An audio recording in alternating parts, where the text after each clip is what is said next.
Let's talk with human rights activist Randy Short, who joins us right now. Randy Short, if you have us, we're looking at a situation here of which Syria has said that, 82 countries are involved in fighting the Syrian government.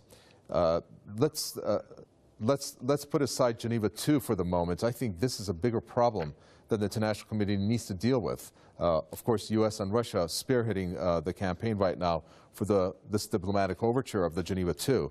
I think this other problem is more prominent right now, isn't it?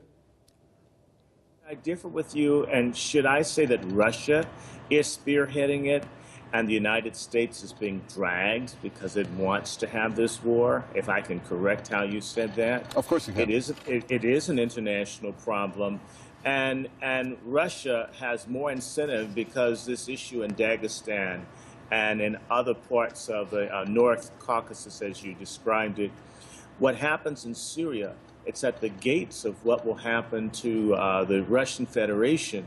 So they want peace to secure their own borders.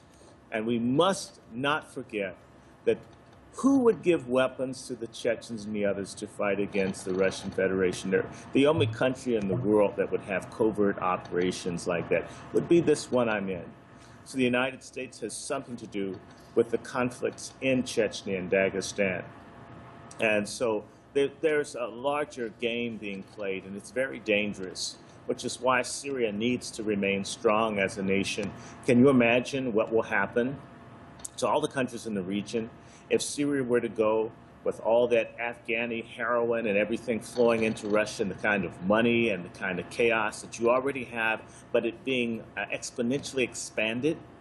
So there is a need immediately for there to be a ceasefire, no more guns, no more anything except for peace and something that would prevent more nation-state destruction by the American military-industrial complex. All they seem to be able to do is go in and destroy whole societies, almost, it seems as if for the hell of it. Well, it does give then truth to what the Syrian Foreign Minister Walid al-Muallim said about a month ago in a press conference. He said that what Israel and the United States are after is just the total destruction of the country. Do you agree with that? If we add Saudi Arabia, which they're basically covert Zionists, they want chaos as well. There's more money, more influence, and they can spread their Salafi, Wahhabi Islam to other places.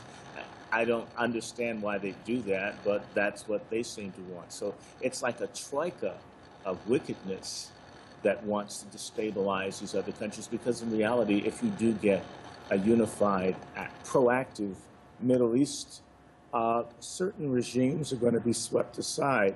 Even Israel would be tempered. It wouldn't be able to do genocide against the Palestinians and persecute its neighbors in Lebanon.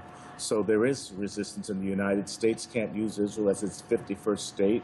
That allows it to put pressure on these regions to continue to have a neo-colonial sphere there in the Middle East.